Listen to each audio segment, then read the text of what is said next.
আসসালামু আলাইকুম, good morning everyone. কেমন আছেন সবাই? আই হোপ সবাই অনেক ভালো আছেন। আল্লাহর অশেষ রহমতে আমিও পরিবার নিয়ে ভালো আছি।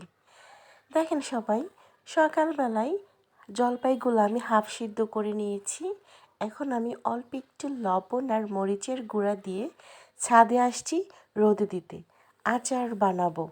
আজকে আর আচারের রেসিপিটা আপনাদের সাথে শেয়ার করব না। আমি আগামীকালকে আচারের রেসিপিটা আপনাদের সাথে শেয়ার করব, কেমন? তো জলপাইগুলো আমি ভালো করে হাতের সাহায্যে মেখে নিলাম। এখন আমি রোদে শুকাতে দিব। যারা এখন পর্যন্ত আমার পাশে আছেন, মানে আমার ভিডিওটি দেখা শুরু করছেন, অবশ্যই একটি লাইক দিয়ে ভিডিওটি দেখা শুরু করবেন। আর লাস্টে কমেন্ট করে আপনাদের মতামত জানাতে কিন্তু ভুলবেন না। বিশ্বাস করেন, আপনাদের সুন্দর সুন্দর কমেন্ট আমাকে ভিডিও বানাতে অনেক উৎসাহিত করে। তারপর একটু পেয়ারা ভর্তা বানিয়ে নিলাম, মানে পেয়ারাগুলো একদম চিকন চিকন করে কেটে মরিচের গুঁড়ো আর একটু বিট লবণ দিয়ে মেখে নিলাম। তো খেতে মাশাল্লাহ খুবই ভালো লাগছিল। তো আজকে যেহেতু ফ্রাইডে, অন্য সময় আমি বিরিয়ানি রান্না করি ফ্রাইডেতে, বা একটু ভালো মন্দ রান্না করার চেষ্টা করি। তো আজকে ইচ্ছে করলো একটু খিচুড়ি খেতে। বড় একটা পাতিল বসিয়ে দিলাম মাংস রান্না করতে যে যে মশলার প্রয়োজন সবগুলো উপকরণ আমি একসাথে খুব সুন্দর করে কষিয়ে নিলাম। এখন আমি চিকেনগুলো খুব ছোট ছোট করে কেটে নিয়েছি। আমি যেভাবে খিচুড়িটা রান্না করছি আপনারা সেম প্রসেসে বাসায় রান্না করে দেখবেন, খেতে অনেক মজা হয়। তো এখানে আমি মশলার সাথে মাংসটা ভালো করে আমি একটু কষিয়ে নেব। আপনাদের ভাইয়া, মানে আমার হাজব্যান্ড, পাতলা খিচুড়িটা তেমন একটা লাইক করে না, তবে আমি যদি রান্না করে দিই সে বেশ মজা করে খায়। আমি যখন রান্নাটা কমপ্লিট করেছিলাম তো আপনাদের ভাইয়া আসছে, বলতেছে কি রান্না করছো আজকে। তো আমি বললাম খিচুড়ি রান্না করছি। এটা বলার পরে বলে খিচুড়ি, মানে মুখটা একটু আপসেট করে বলছে।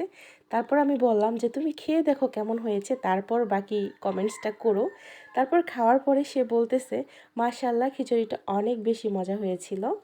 তো যাই হোক, আমি কিন্তু মাংসটা কষিয়ে নিয়েছি। তারপর আমি চাল আর কিছু সবজি অ্যাড করে দিচ্ছি। এই মশলার মধ্যে আমি 2 থেকে 3 মিনিট আরেকটু কষিয়ে নেব লো আছে।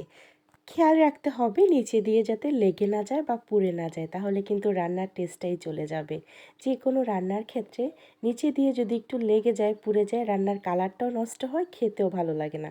তো আমি একটু পরপর বারবার নেড়ে দিচ্ছিলাম। আর এখন ভালো করে কষানোর পরে আমি ঝোল দিয়ে দিলাম, একদম এক পাতিল ভর্তি ঝোল।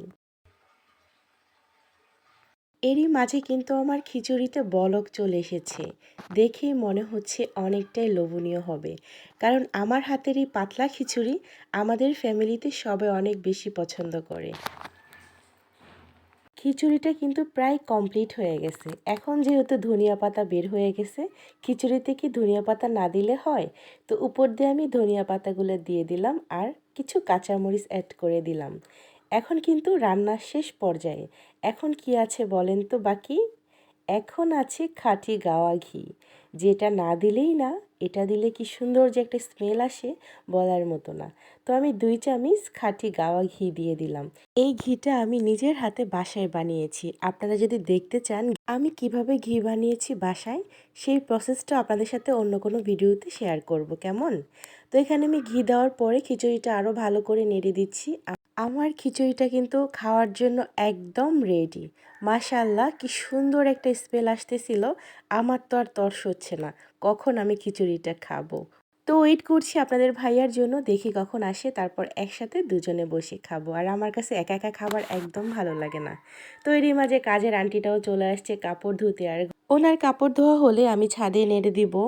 এমনিতেও যেহেতু দেখতে দেখতে শীতটা চলেই আসছে, এখন কিন্তু কাপড় দেরি করে ধুলে একদম শুকাতে চায় না। আর এমনিতেও আমার কাজের আন্টিটা অনেক লেট করে আসে, আসতে আসতে 2টা 2:30টা বাজিয়ে ফেলে। তো মাঝে সাঝে উনি যখন কাপড় ধোয় আমি ভিডিও করি। তো মজার বিষয় হচ্ছে আজকে আমি না ভিডিও করি নাই, মানে ক্যামেরাটা অন করতে মনে ছিল না। উনি বলতেছে যে ভাবি আজকে কি ক্যামেরাটা অন করবেন না, ভিডিও করবেন না? তো ব্যাপারটা খুব মজা লাগলো। তো দেখেন সবাই, আমি সবগুলা কাপড় নেড়ে দিছি ছাদের মধ্যে। এখনও মাশাআল্লাহ অনেক রোদ আছে। সকালে জলপাই রোদে দিয়েছিলাম, তো চলেন দেখি এখন কি অবস্থা, জলপাইয়ের কতটা শুকিয়েছে। মাশাআল্লাহ পানিটা অনেক টেনে গেছে, তো আরেকটু শুকাক। তার আগামীকালের ভিডিওতে আপনাদের সাথে জলপাইয়ের আচারের রেসিপিটা শেয়ার করব, কেমন? তো এখানে আমি দুপুরের খাওয়া দাওয়া করতে বসেছি। দেখেন সবাই, মজাদার খিচুড়ি, দেখতেই কতটা লোভনীয় হয়েছে তাই না? সাথে নিয়ে নিলাম লেবু আর আমের আচার, কারণ আচার ছাড়া তো আমার খিচুড়ি একদমই জমে না। বিসমিল্লাহ, মাশাল্লাহ, অনেক মজা হয়েছে খিচুড়িটা। আমার যত কলিজার ভিউয়ার্সরা আছে সবার খিচুড়ির দাওয়াত আজকে আমার বাসায়, ঠিক আছে? সবাই এসে আমার বাসায় খিচুড়ি খেয়ে যাবেন, কেমন? তো এখন আমি একটু আচার দিয়ে টেস্ট করছি যে আচার দিয়ে কেমন লাগছে। তো আচার দিয়েও ভালো লেগেছিল। তো আমি তো ভয়েসটা পরে অ্যাড করেছি, খাবারটা তো আগে খেয়েছি, এর জন্য আপনাদের এরকম সুন্দর রিভিউ দিতে পারছি। তো কেমন লাগলো আমার আজকের এই ছোট্ট ব্লগটা, কমেন্ট করে কিন্তু অবশ্যই জানাবেন। তো আজকের ব্লগ ভিডিওটা আমি এখানেই শেষ করছি। আবার দেখা হচ্ছে আগামীকাল কোনো এক নতুন ব্লগ ভিডিও নিয়ে। সে পর্যন্ত সবাই ভালো থাকবেন, সুস্থ থাকবেন, সাবধানে থাকবেন। সবাইকে আসসালামু আলাইকুম।